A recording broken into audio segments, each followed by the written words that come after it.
Hi guys, my name is James, I am not a duck, and welcome back to episode 4 of my comprehensive guide to Redstone. Where today I'm going to be talking all about Redstone comparators. Last time we talked all about honey blocks, how they behave and how they act very similarly to slime blocks, how you can use them in tandem with slime blocks to make very large piston arrays, and how to construct basic slime block flying machines, like this, with both slime and honey.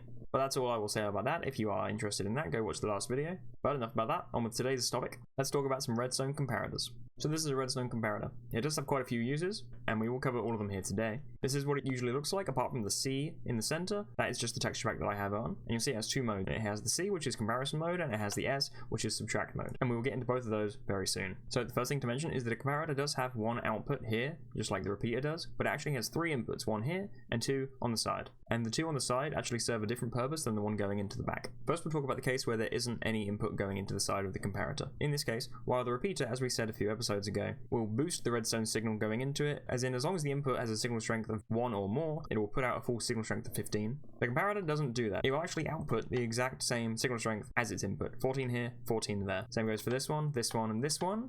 As you can see, 8, 8, 10, 10, 12, 12. This becomes useful because just like the repeater, the comparator comes with a delay in its output. When it receives an input, it will give an output one tick later. So for example, if you have a smaller redstone signal strength coming in and you want it to stay at that level, but you need a slight delay, that's when you could use a comparator in this fashion. One of the other main times where this small delay, while maintaining the signal strength, is useful is when you want to extend a redstone pulse length. For example, this button will power this lamp for a few moments and then it will turn off. If you have a setup like this where we place one comparator like that and one comparator like this, when I press the button you can see that the lamp stays on for much longer as the redstone signal strength slowly dies. If I slow down the tick rate so we can see the signal strength on the redstone dust more clearly, as soon as the button turns off, it begins going down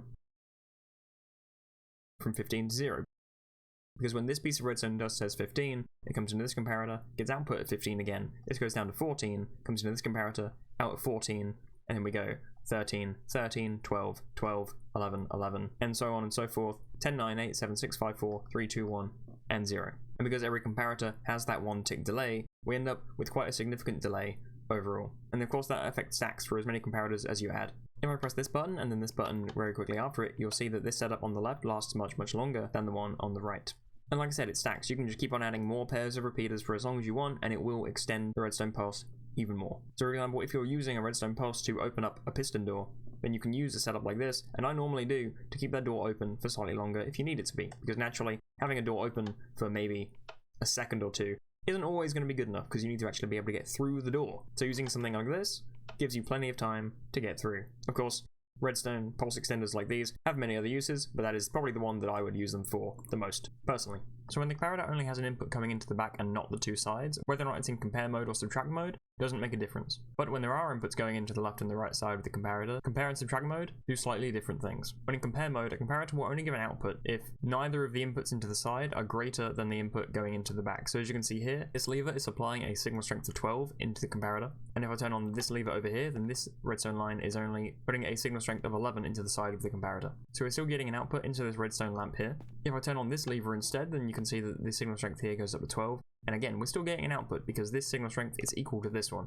But as soon as I turn on this one, the redstone lamp turns off because the signal strength of 13 is greater than the signal strength of 12. If I turn all of these off, then you can see that the exact same thing happens on the other side. Still on, and now off. Only one of these needs to be bigger than this. So if I turn these two off so that we only have a signal strength of 11, so the redstone lamp is on, as soon as I turn this one on, the redstone lamp turns off. Because now it doesn't matter that this signal strength is below 12, because this one is above it. Subtract mode, however, works similarly, except that instead of just determining whether or not the comparator is on and gives it any output at all, the signal strength of the inputs going into the sides of the comparator actually affect the signal strength coming out of it, rather than just being either 0 or whatever this input is in the back. For example, with this comparator, we have a signal strength of 15 going into the back, so if I activate this lever here, then we have a signal strength of 11 going into the side. So our output actually has a signal strength of 4, because what the comparator has done is done 15 minus 11 and given out 4 as an output. And you can see if I then click these levers as well, the 4 in the corner goes down to 3, and if I click this one, it goes down to 2. And then if there was a signal strength of 15 going into the side of the comparator would turn off. And needless to say, just like in compare mode, if either of the inputs into the side of the comparator is bigger than the input in the back, then the comparator won't give an output, because 10 minus 13 is less than 0, so we just get an output of 0. So when it comes to having two inputs into the side, the only one that matters is whichever one is bigger. So if I flick this lever here, then the redstone signal strength in the output goes down to 2, because we do 15 minus 13. The 11 here has no effect on it. The comparator only looks at whichever side input is greater.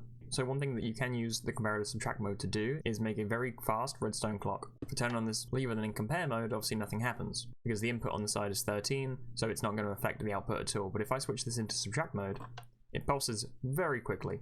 And if I slow down the tick rate, then as you can see, at no point is the output actually off, but because every time it goes back up to 15, there's a 13 going into the side of it, the output then goes down to 15 minus 13, which is 2. But then there's no longer a side input of 13, so it goes back up to 15. And you end up with a very quick redstone clock. And that brings us to what is definitely the most widely used functionality of the comparator, and that is to read the fullness of one of the many containers in the game. I've grouped them here by how much storage each of them have. For example, these containers including chests have 27 slots of storage, the furnace blocks have 3 slots each, hoppers and brewing stands have 5 slots each, droppers and dispensers have 9, and the jukebox and the decorated pot both have 1. So starting off with the chest, you'll see that the resource pack that I'm using also adds this extra table to show you how many items are required for the comparator reading it to give off the different levels of redstone signal strength. What these lines mean, for example, is how many stacks plus fractions of a stack are required for each level. For example, a chest with 0 items gives off no signal strength. Having 1 item gives you a signal strength of 1. To get a signal strength of 2, you need 1s and 60, meaning 1 full stack and another 60 items. Then you get a signal strength of 3 when you have 3 stacks and another 55 items. 4 is 5 stacks and 51 items, and so on and so forth for the rest of the list up to a full 27 stacks for a full signal strength of 15.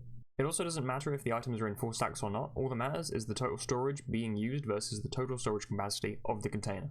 So this is exactly the same as this when reading it using a comparator.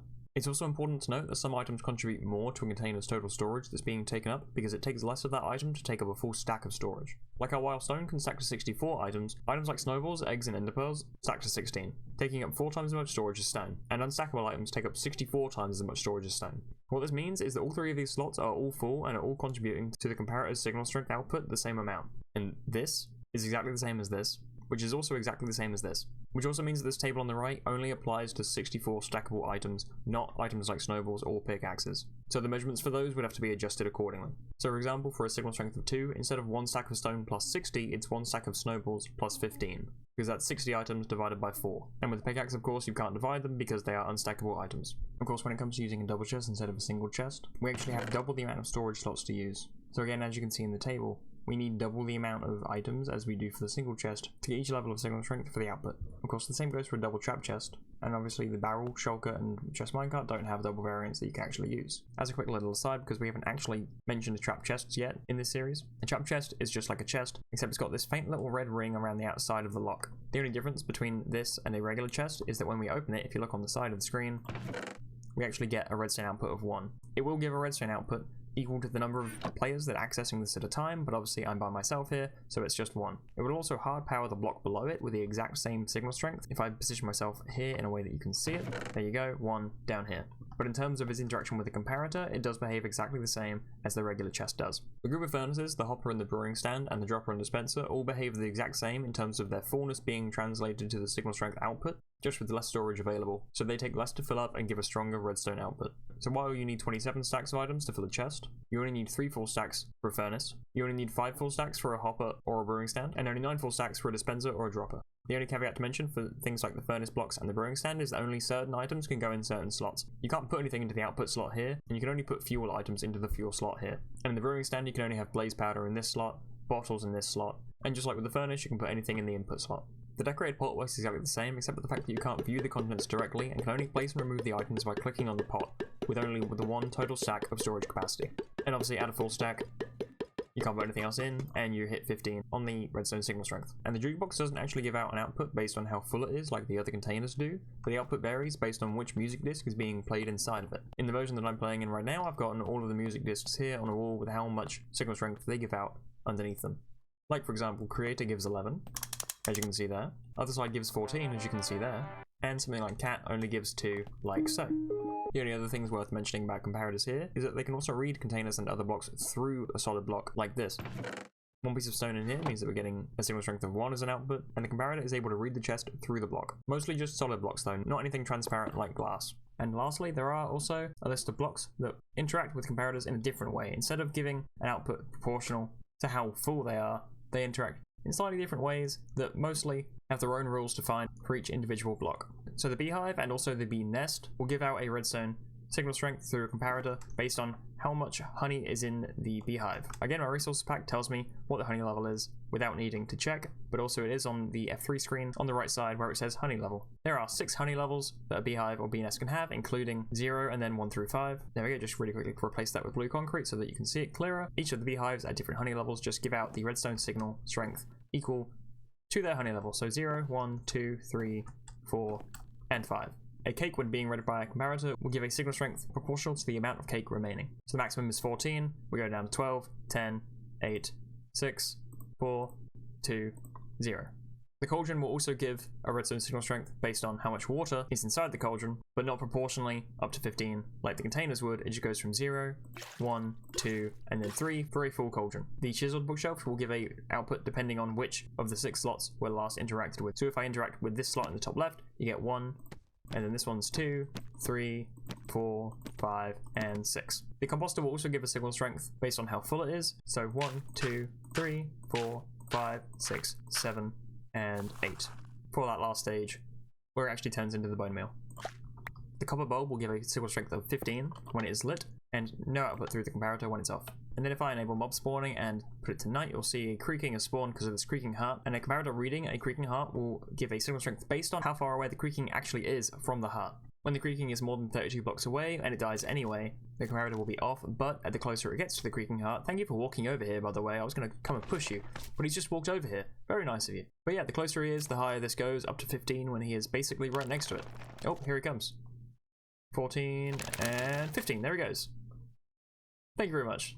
A lectern can be read by a comparator, and the signal strength is based off of which page you're on out of the total number of pages in the book. So since this one has 15, the first page gives 1, the second page gives 2, the second page gives 3, and so on and so forth, up to page 15, which gives 15.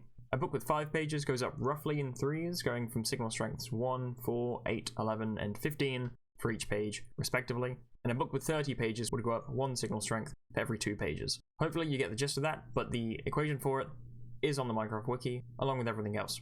A respawn anchor will give a redstone signal strength through the comparator, depending on how charged it is. So we have 0, 3, 7, 11, and 15. And lastly, we have the skulk sensor, which will put out different redstone signal strengths depending on what kind of sounds it hears. But we will cover that in another video, because skulk is again another section of redstone, which will have its own video at some point in the future.